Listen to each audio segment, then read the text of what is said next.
Hey, you guys, I want to talk about how different streams of thought, denominations, and so on, how they're like streams that lead us to where we're trying to go. And then once we get there, it all looks different. And so here's what I mean. Denominational streams, teachings from spiritual mother and father, streams of thought, perception, and so on. The purpose, Paul said, the end of the law, or the result of the law, that was his stream that he came out of, the Pharisee group. He said the result of it was Christ. It was love that works by faith. And so Paul saw the result of his stream, and he got popped out the other end and saw it completely differently. He said, those things that were gained for me, I now count loss. Everything that I treasured on my original path, I now count loss. And so he was on a completely different reality, even though he was once dedicated to the Pharisee sect, the Pharisee stream.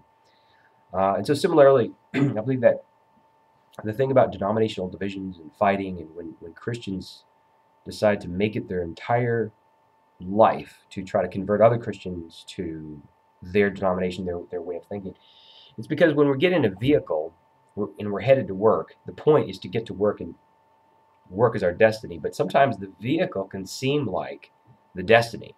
And if we really believe that, I get it. Then I can see where you would make it your whole life to try to get other people to be in your particular vehicle, because if you think that your vehicle is the destiny. And so what happens is we all, a Hyundai Accent and an SUV are different vehicles, very different, but yet both people are going to work, and once they get to work, they work together. There's a unity there. And so each stream of thought that is, again, very different. There has to be a particular container of thought. Packaged in a way that is livable.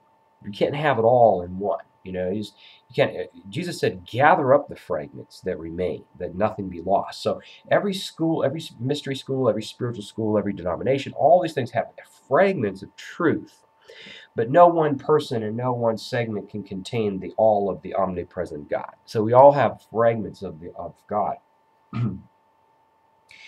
Each school has as much as it can bear to take them to their apocalypse, which is the unveiling of Jesus Christ. The last book of the Bible is called the Revelation of Jesus Christ, or the Apocalypse of Jesus Christ.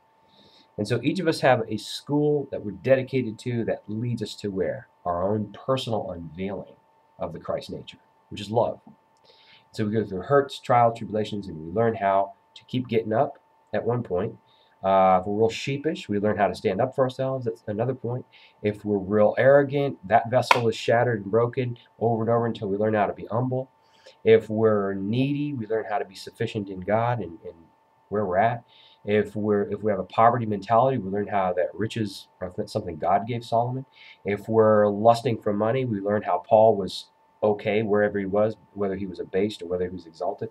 And so whatever we learn something. Each person, through their school of thought, through their denomination, through their segment, learns something through the spiritual information they were given, applied in life, and if 100% dedicated, we get shot out the other end into the sea of humanity, the voice of many waters instead of the voice of one stream. But if we think the voice of one stream is the all in all, then we spend our lives right there trying to convert the world to our stream when we're actually going somewhere. Now, seek and you shall find, Jesus said. Now, the seek is always going to go on in life, and the find will always go on. But for a lot of us, the first 10 or 20 years of our path, the seek is what's dominant.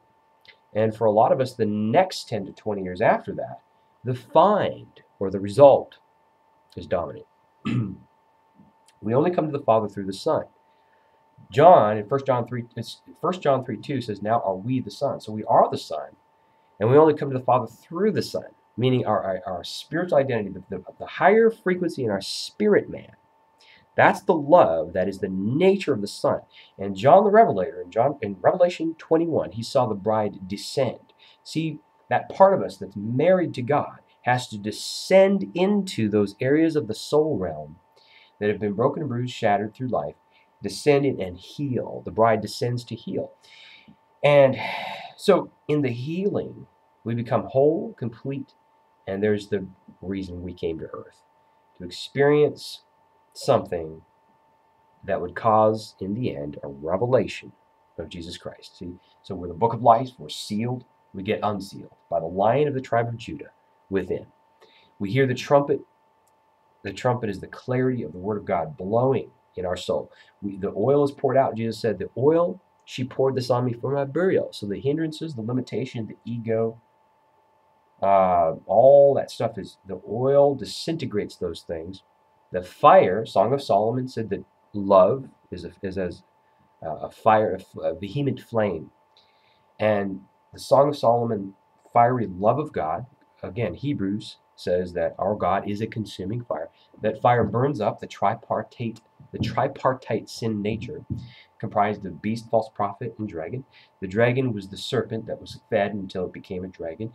And there's nothing wrong with the serpent. Jesus said, be wise as serpents, harmless as a dove.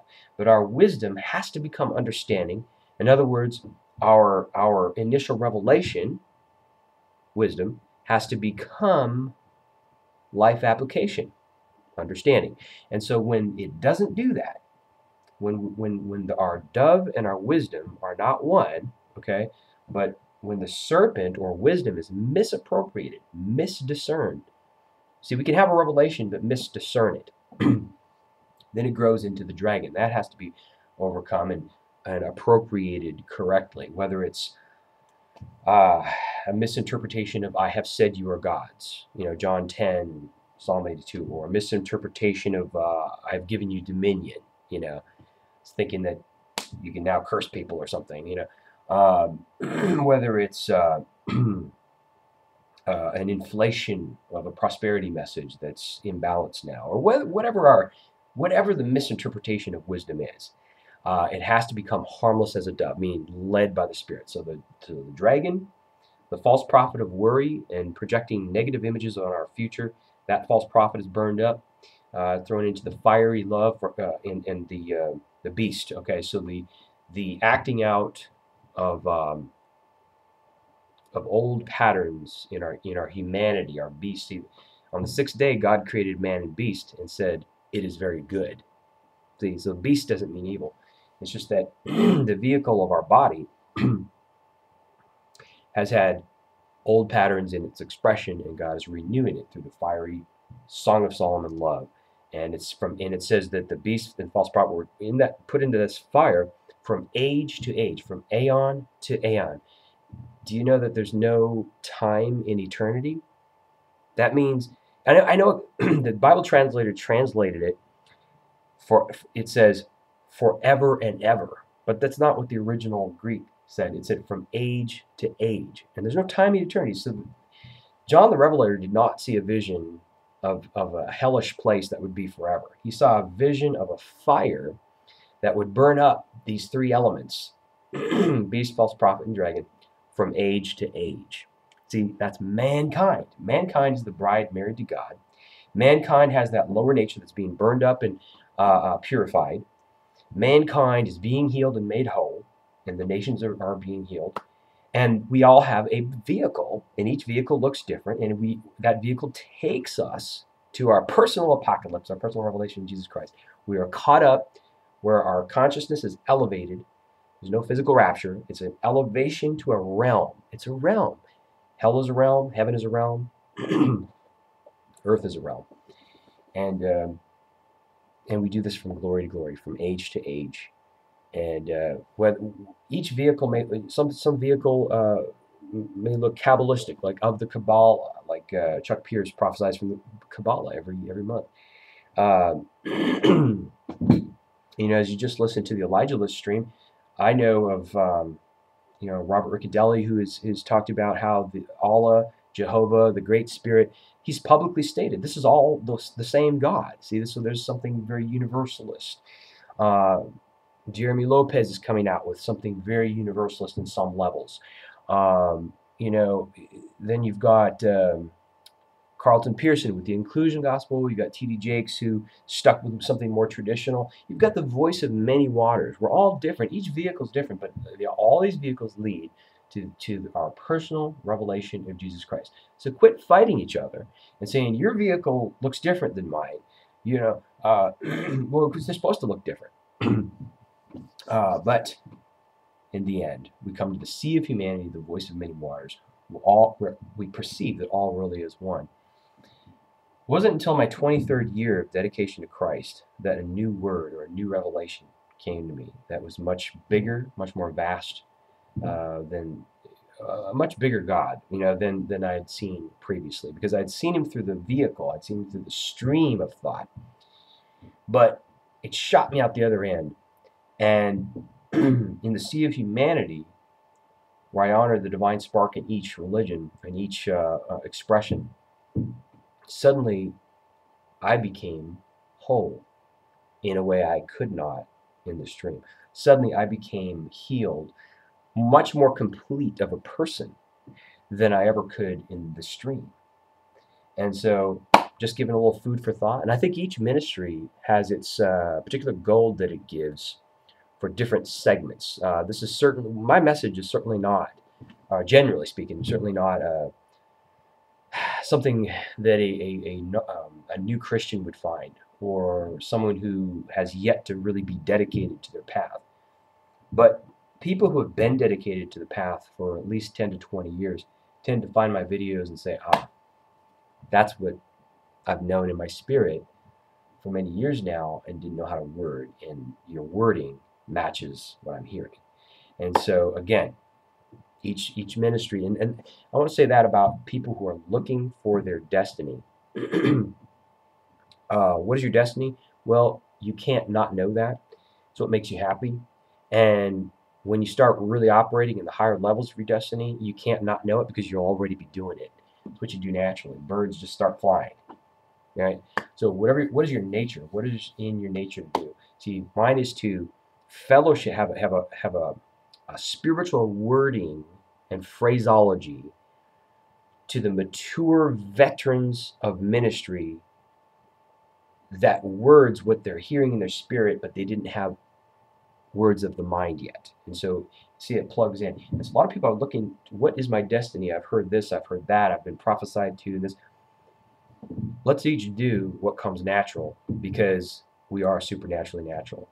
And you don't, we're afraid to be natural, but see, everything is supernaturally natural in a sense, because Ezekiel saw 4 holy beasts. John the Revelator saw 4 holy beasts. So, so there's a revelation right there. See, and then he saw a beast that needed to be, in Revelation 13, there was a beast that needed to be faced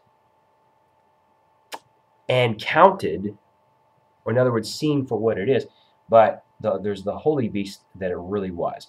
And the number 666, the numerical, if you count out the Hebrew phrase, Ark of the Covenant, in each letter has a number assigned to it in the Hebrew alphabet, it equals 666.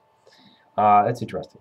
And so the beast, that when we confront our humanity and all the things that are going on in our humanity, and we count its number, he said, this is wisdom, and this is for he who has understanding. It's not some satanic number. It's the number of man. And the very next scene, after Revelation 13, where we count the number through the wisdom of God, when we count up what's in us, we see and we face, and we stop lying to ourselves, and we see what's going on in us.